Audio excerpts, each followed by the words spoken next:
You're listening to the Geekscape Network. Time to fire up the VCR. This one's my favorite.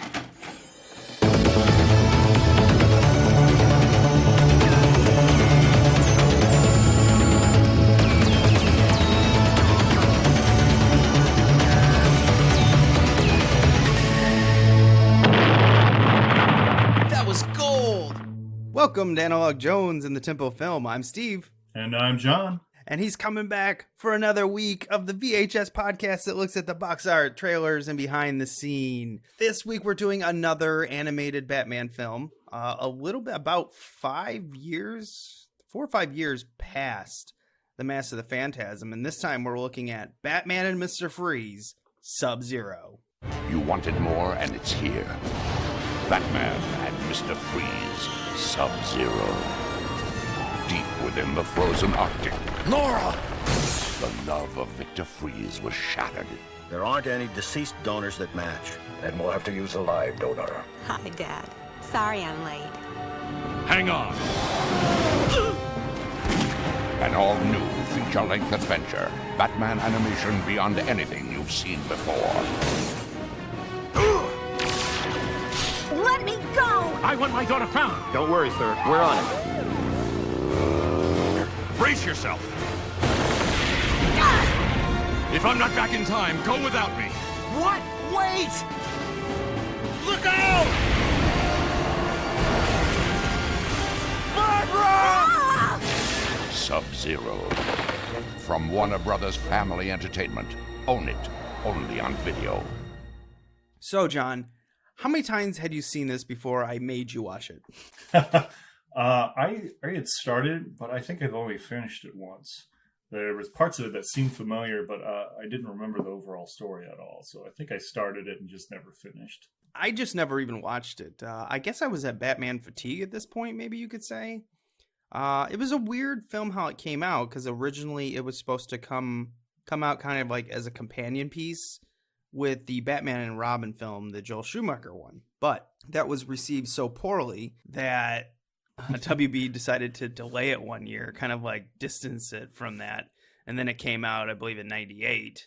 And direct to video, they didn't even bother with sending it to the theater. This one seems much more like it was meant to be in the theater. Yeah, they have the cutting edge or state-of-the-art animation at the time, so they had a lot more CG in it, where especially vehicles and buildings were all done in CG. I had never even actually heard of it until in the last, maybe say like 5 or 6 years. I didn't even know it was around until then. Yeah, I think it just came and went real quick. I don't really remember any marketing for this because I watched the trailer for the first time. So I don't know. And it's kind of weird too, because it was coming out at the time, I believe this is when the Superman series was maybe ending or still going. Yeah, then the Superman animated series came about the same way that the Batman animated series came about. Yeah, and somewhere around there was didn't they do a Justice League too?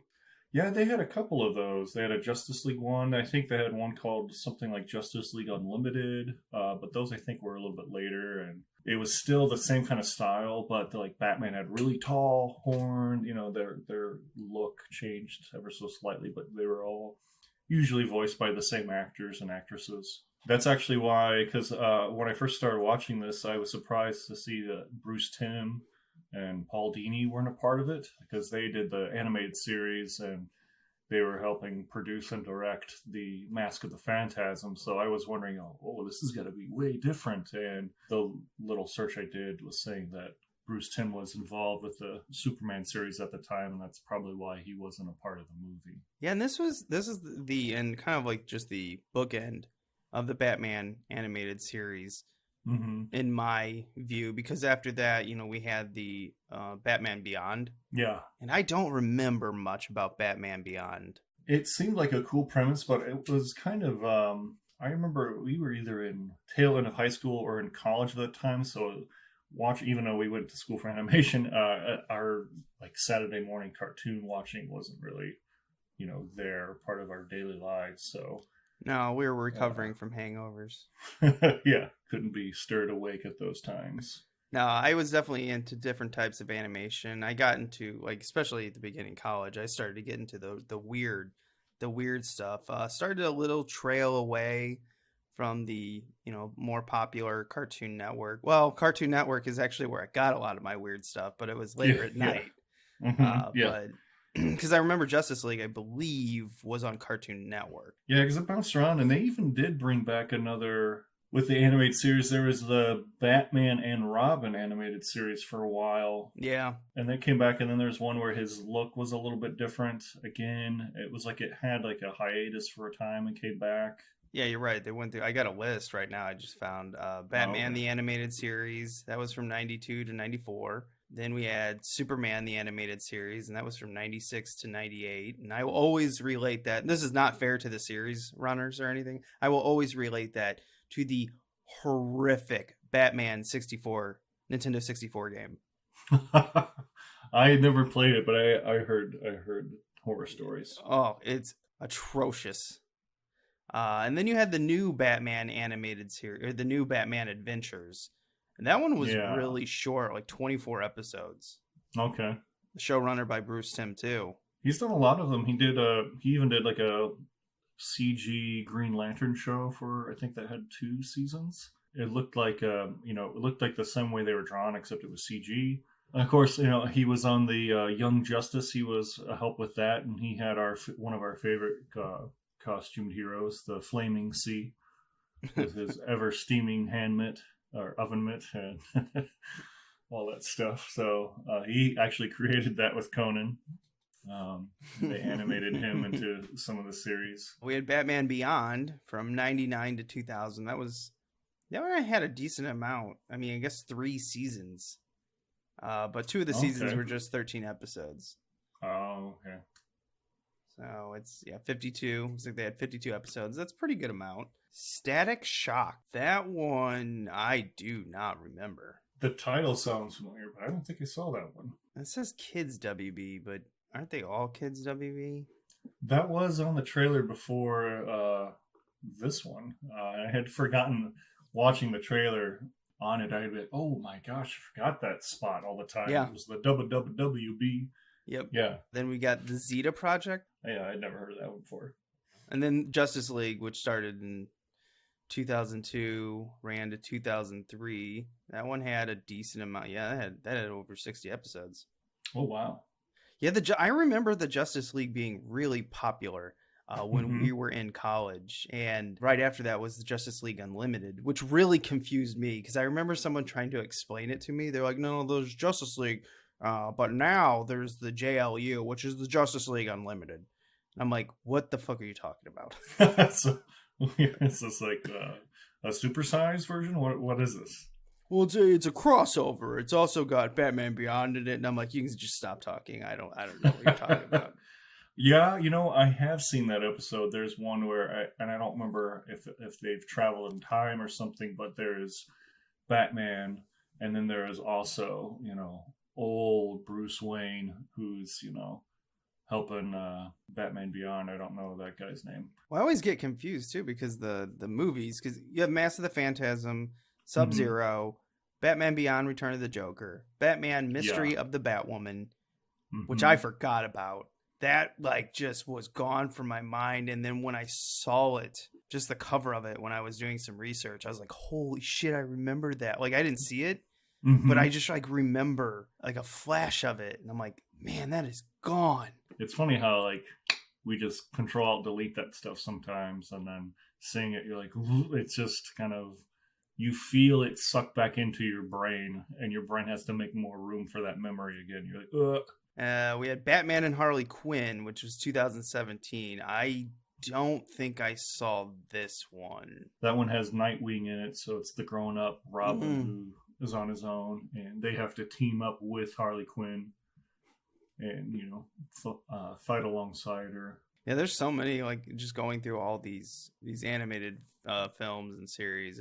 So the DC AU, which is the DC animated universe, pretty strong running. And I have not seen, I've seen some of these, but man, there's a lot of them that I'm just going down the list. I'm not even going to read through them. There's a ton.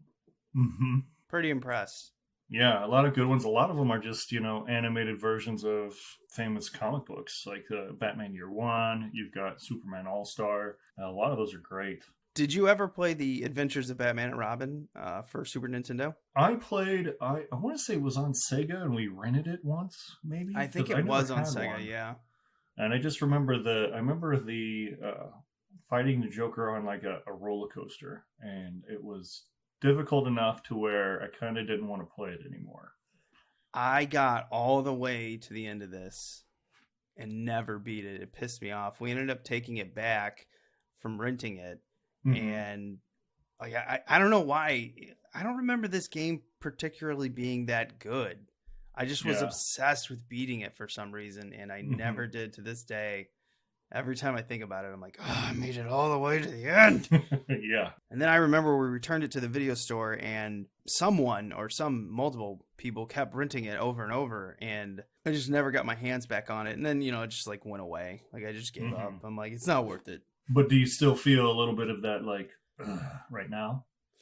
A little bit. There's part of me that wishes I could beat it, just like go play it. But I mean, I could probably fire up an emulator.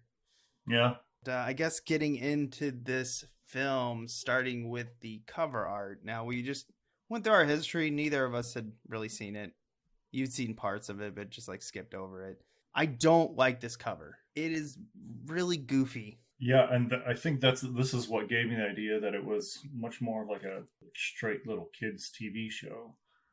Just the way the SubZero and the Batman logo is, it just to me screams like that is for a 6-year-old. And so I just was never really interested in watching it.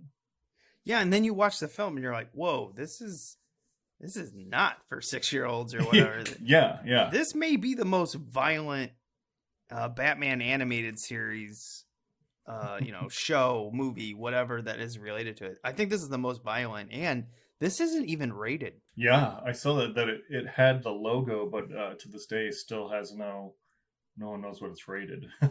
I just wonder if they avoided it because it's pretty violent. I mean, there was blood in Mask of the Phantasm, but for some reason this one just feels more menacing violence. Yeah. Like they're kidnapping Barbara.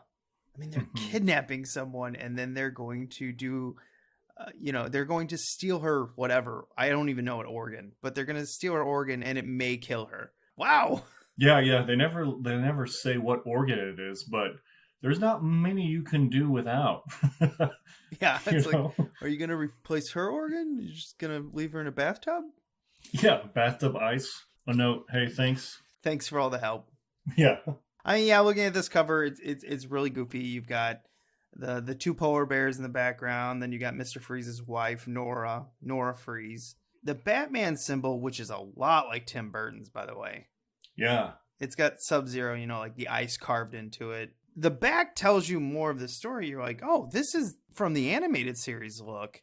I just don't get why they didn't go with that in the front. You can tell like it's that same design for Mr. Freeze, but it looks like it's a painting instead of like a two-dimensional. When, funny enough, doing the research, Mike Mignola helped design that look for the animated series.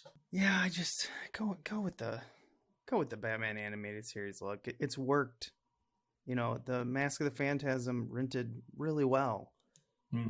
Why not? I don't know. Why change that? But and I wonder too if because they have, instead of the soundtrack, the typical soundtrack from the animated series, they have Danny Elfman's Batman song from the '89 movie at the very beginning, and it actually almost emulates the opening.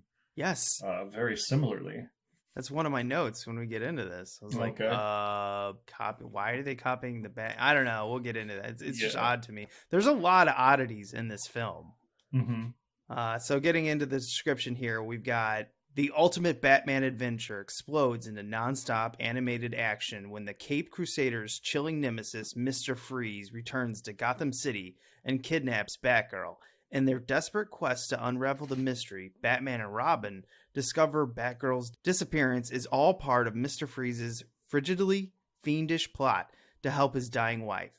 He will do whatever it takes to save her, even if it means putting Batgirl on ice forever.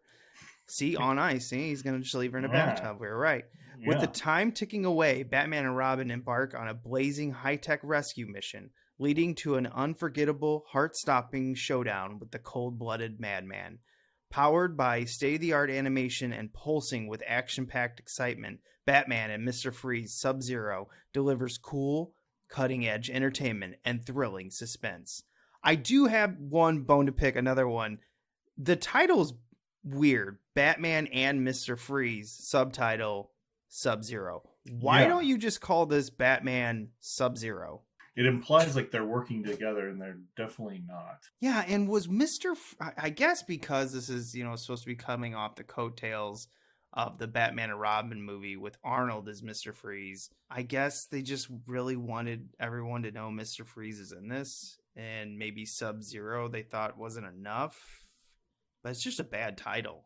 And I feel like he's really almost not even in the movie a whole lot for him to share the title. Anyway, putting this tape in. Now available on video and DVD. We have a lot of trailers. This one's really packed with trailers, and you just watched them. So you got the Warner Brothers 75th anniversary promo. Seen this a lot. Mm-hmm. And they're just doing a clip show. Yeah, it's like a montage of clips.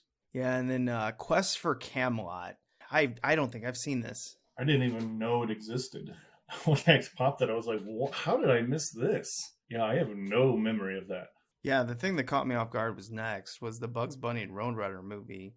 I was confused, and then I realized it's just a bunch of the more popular cartoons. Yeah, it's just a collection. Yeah, all playing. Probably, especially if it's on tape, it just plays one after the other. A lot of those are Chuck Jones ones, it seemed like. And I guess this originally came out in 1979, and then they just re-released it here in 1997. I imagine parents buying it for their children. And they're like, this is what I watched when I was your age. I ended up getting some of the collections on DVD where they'd be, like 6 or 7 discs for, volume 1, 2, 3, so on and so forth. Yeah. And it was pretty much that, except it was just that you could go through and choose episodes. And volume 1 was, primarily like Bugs Bunny and Daffy Duck. And then as the volumes continued, you'd kind of get into like the less popular characters where there'd be, one whole disc has primarily, Froghorn, Leghorn, and, Tweety and all that sort of stuff. Yeah, next was Selena from 1997, Jennifer Lopez, and James Olmos is in it as her dad. I watched this in high school, like a high school class. I want to say like choir. That would make sense. Pretty damn popular at the time. No, it's funny because I remember Selena coming out, and I remember being like, who is that and why is she a big deal? Had no idea really anything about her until I was much older. And then the kids' WDB promos, which we talked about earlier. Yeah, those things are such a blast from the past. Kids WB invites you to have a smashing good time. If you're gonna do the dubba thing. Gonna join the dubba club where the dubba's king. Enough. If I hear the word dubba one more time, I'll... Dubba, dubba, dubba, dubba. Dubba boy, sword, dubba. Everybody dubba, dubba. Dubba, dubba. Very funny. Every weekday and every weekend, drop in on Kids Dubba Dubba WB. Yeah, just the animation over the live video and the color scheme and the angles. It's there's a little bit of like the In Living Color flair, like of their set that the dancers would dance in. It kind of reminded me of that a little bit. Yeah, it really does. All right, getting into this film. And now, our feature presentation. So we find out Mr. Freeze is just chilling, I guess, in one of the poles. I don't know if it's the South Pole, Antarctica. I can't remember. He's got himself a friend, a little kid. He's just got 2 polar bears that are basically like dogs that just follow him around. I don't know how he got polar bears to do that, but that's pretty incredible. Domesticated polar bears. Yeah. Out of all the animals in the world, a polar bear is one that I've wanted to give a no pun intended bear hug to. I know it would be the last thing I'd ever do in my life, but it's just, they look like a big hug. Well, not if it was sedated. Maybe if we go to the zoo, we tell them that you're dying, it's your last wish, and and then naturally we get caught and we have to go into a road comedy scenario of getting you away, getting away with it. Yeah, it's we're driving across country, assuming different identities, all because I wanted to hug a polar bear. We try to get away and we accidentally have the polar bear in the back of a van. Yeah. And we're like, how are we going to get this polar bear back? Yeah. It becomes a buddy movie, and then, they let us keep the polar bear because the adventure, we've bonded with it so much that it now doesn't need to be sedated to hug and show emotion anymore. These men have bonded with this bear. All the bear puns with it. Yeah, I know. That's what I was thinking bear too. Love. Yeah. Oh man, we only have the bare essentials. Right. Giving a high five paw or whatever. Oh no. This sounds like a 90s direct-to-video like animal movie. Yeah. Yeah, it's actually the sequel to SubZero. Yes. Yeah, because the bears had names.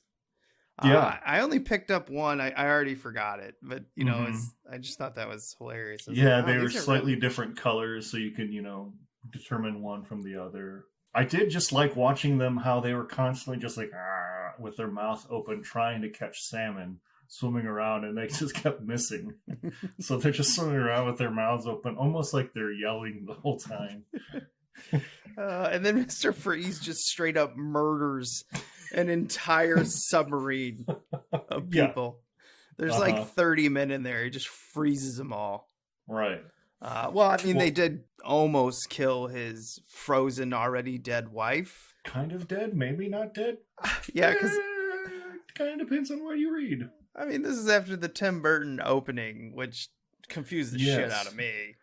Yeah, it was just like the 89 Batman. It had that, zoom in, and it's the camera panning around the logo with the Danny Elfman music playing. It was like they were purposely trying to emulate that. I almost, like, if I wasn't watching this for the podcast, I probably would have been like, I'm just going to turn on the 89 Batman. Yeah, right. I'm going to watch that now. But yeah, my note is they re-killed Nora, ? What have you done? Yes. The movie, everything else, Nora's dead. And this is what makes Mr. Freeze, obviously he's a guy who freezes stuff, but he's cold for a reason, because he lost the only good thing in his life. Mm-hmm. He shouldn't be mean, but I guess now that they've almost killed her, it causes him to be mean. Yeah. Very confusing. I mean, that's kind of one of the things I always liked about Mr. Freeze, was that he wasn't necessarily like a bad guy. He was just, he just wanted to save his wife, and he did bad things because of it. It seemed, especially at the beginning, like he's just buddy with some polar bears, and he's even got a little kid, kind of like Short Round, the Alaskan version of Short Round. Never explained or anything like that. He's getting salmon for him, and like they're friends. And the submarine emerging into his ice layer, and causing her capsule to break and breach, and so now she's exposed to the world and not frozen anymore, and kind of accelerates the plot to he's got to save her. Were you disappointed that, like, when he froze people, we didn't have puns like "the Iceman cometh"? Or I kind of was wanting that little kid to be like, "Hey, you call him Mr. Freeze." Stay cool, bird boy. Yeah, right. None of those. All right, everybody, chill. Yeah. You're not sending me to the cooler. Yeah, exactly. Looks like the Batbird has flown the coop. Oh, man. One of the ones I always remember, because it's just like Arnold looks so weird in that. And, I in my brain, I was like, stay away from Arnold, stay away. But now that we've opened this box, like when he was looking at the diamond and he was in his robe, he's like, allow me to break the ice. Yeah. He just looks so freaking weird in that makeup. He was really stretching his acting chops on that one. I haven't heard him talk about that. I wonder what he says about that role. He would probably say he probably had a blast doing it. Like, well, this is what they want. I feel like I would just, dial it up to 11 and go from there.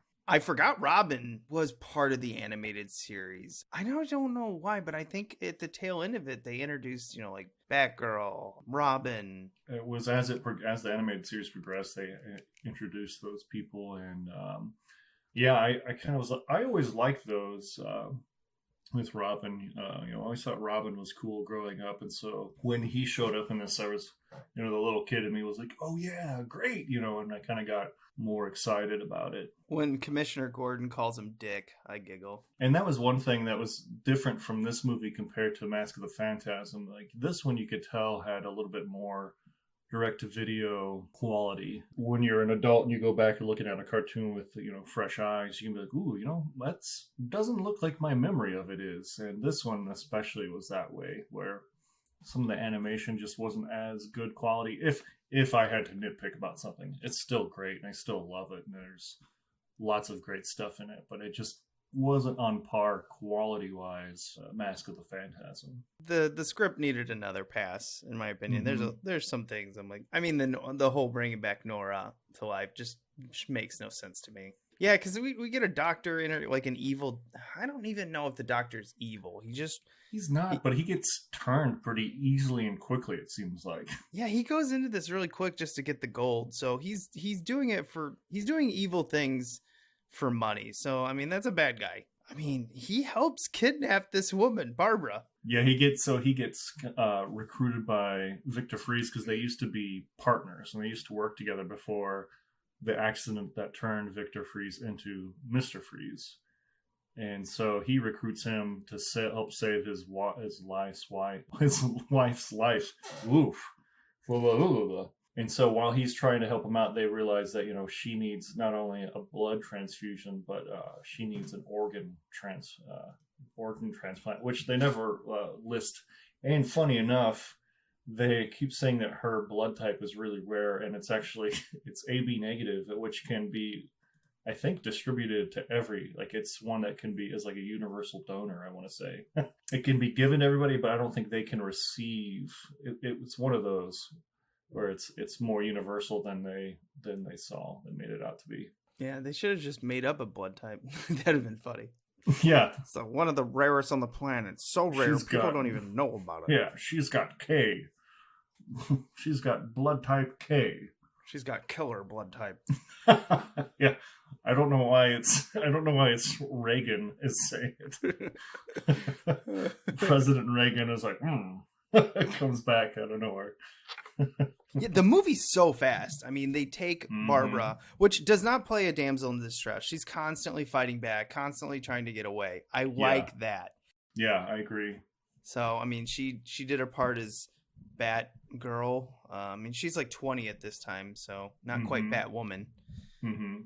And she's introduced into the film as that way. Her character is fighting off some bad guys. She's saving like a college girl from a bunch of just guys, and she's fighting them off, and then catches up to the party as Barbara, and then you never see her as Batgirl, like in the Batgirl costume, the rest of the movie. Yes, but thanks to the IMDb trivia, we know that Barbara's always wearing blue. Yes, because there's blue in her costume. What kind of trivia is that? That's just a fact. Yeah. Trivia. This movie is animated. No shit. Oh, wow. 1 out of 1 people found that interesting. Yeah. Jesus. And then it's written in there twice. Someone had to write it in there twice, too. I'm just assuming the person at the bottom just didn't read any of them. They're like, I know this really good trivia. No, that's not trivia, man. Yeah. Or woman. I don't know who wrote that, but all right. Not trivia. It's just a fact. Batman is a superhero. Wow. Well, 6 out of 1 million people found that interesting. Let's just go ahead and write that in right now. Just take it down even farther. Yes. This one's the best. Belson wears the same outfit, his tux, throughout the whole film. I marked that not interesting. I need to do the same. I'm just gonna break that person's heart. Yeah. Mom, I put this on here and it says 0 out of 2 people found it interesting. Those 2 bastards. Yeah, that's what we do, folks. Yeah, Barbara's captured. She doesn't play damsel in distress. They're on an oil rig like 5 miles offshore. which is fun. You know, you got a place that you can travel. Plus, you can do all the 3D animation with the oil rig and Batman's plane flying to rescue them. Then we get down there, and one of the things I find fascinating is there's still fuel or oil here. Why, when they shut it down, wouldn't they just drain it all? Right. You know, one of those things that it's hard for us to live without. Barrels and barrels of it in there. Yeah, so it's what causes the fire, and then it's Barbara gets away, but Nora... Well, you think Nora's going to die. This whole thing, I was like, wow, are they going to kill Mr. Freeze on this? Like saving his wife or something? And they didn't. Though, you know what? I find Mr. Freeze as a very interesting villain. You know, his motivation and everything like that. But I don't find him interesting enough to lead the film as the lead villain. I think you need another villain with him. I feel like that guy who interestingly enough wears his tux throughout the whole film. It's almost like they share the same amount of screen time. It feels like there wasn't much to him. Like there wasn't a whole lot of background and stuff. So if people are seeing it not knowing anything, the one thing I like about Batman movies, or I should say the animated movies, is I like that they don't do the whole like saving the world stuff. Mm-hmm. Typically, it's someone blowing something up or mafia bosses being murdered or trying to save his wife here. All right, so I like that because typically in like Superman stuff or Wonder Woman, it's like saving the world. Because they're so strong. I guess they're like, well, we need something bigger. I like it because Batman's human and it's typically just stopping a criminal from doing something, you know, personal. So trivia: Batman is a hero who has no superpowers. There you go. 1 out of 1 found that interesting. Yeah. It's weird. It's the same. This guy shares the same name with the author of this piece of trivia. They didn't kill Mr. Freeze. Everyone gets away, but we were joking about this off air that somehow the polar bears survive and Mr. Freeze, and we were trying to figure out how. So I looked up. So polar bears only live in the Arctic, so they're up north. They're not down south.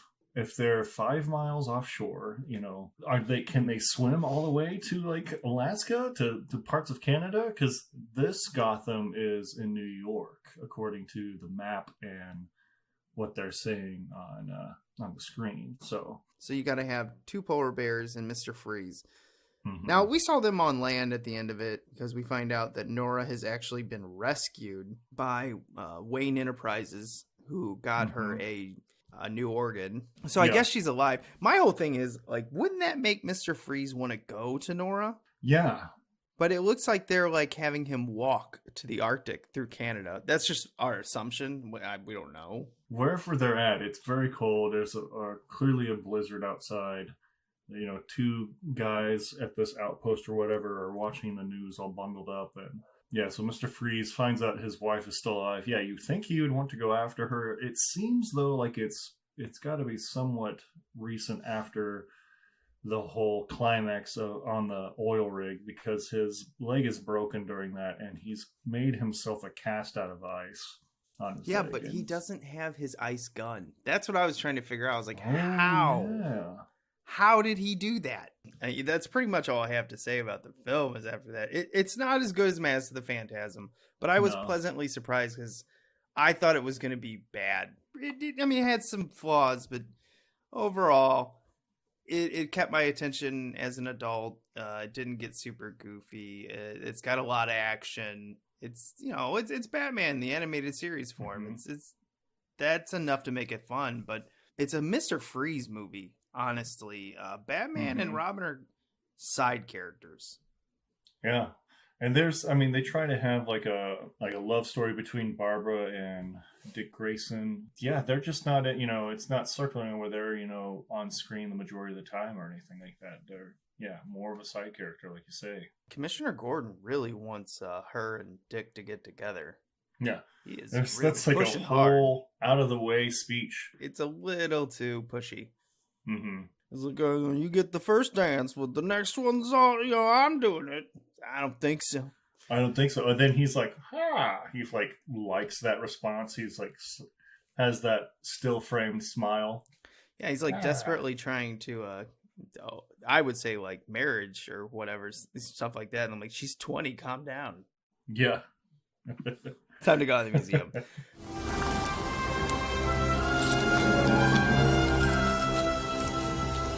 This is the second time I've had to reclaim my property from you. That belongs in a museum. So do you. This is the part of the show where we go out in the film jungle like Indy and bring something back. This is the second wing of our Batman animated series in the museum here. I'm gonna go first. I'm gonna beat you to the punch. Sure. I think it's not a full lump of coal, but I really didn't like them bringing Nora back to life and then saving her life at the end.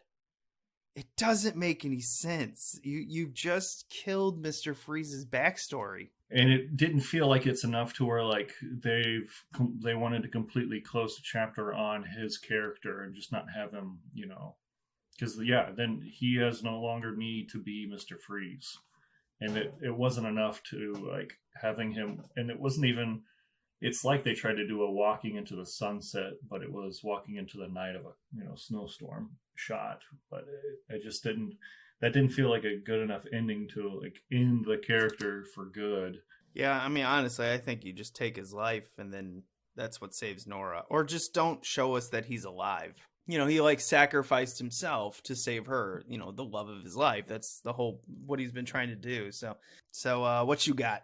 I don't know. I guess I'll do kind of like I did with the previous one, except it's not something I like as much. So I guess a little more lump of coal as well with the intro of this movie compared to the Mask of the Phantasm, where that one was just like off immediately, where it sucked me in.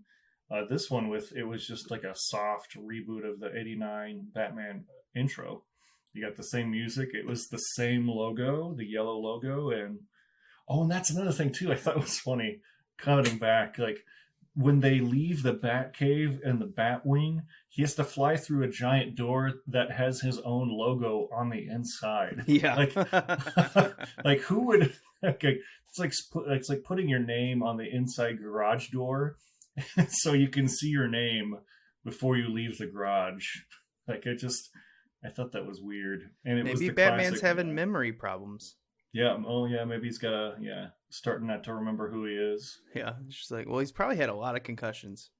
Yeah, that's safe to say. Let's see here. Oh, yep. I am Batman. That's what I thought. Yeah. This makes sense now. All right. That'll end it this week. Come back next week. We're doing another Batman animated series movie. And this is one I have never seen. So we'll see if John returns. Who knows? We'll see if Matt is feeling better. Who knows? So remember to be kind. Rewind.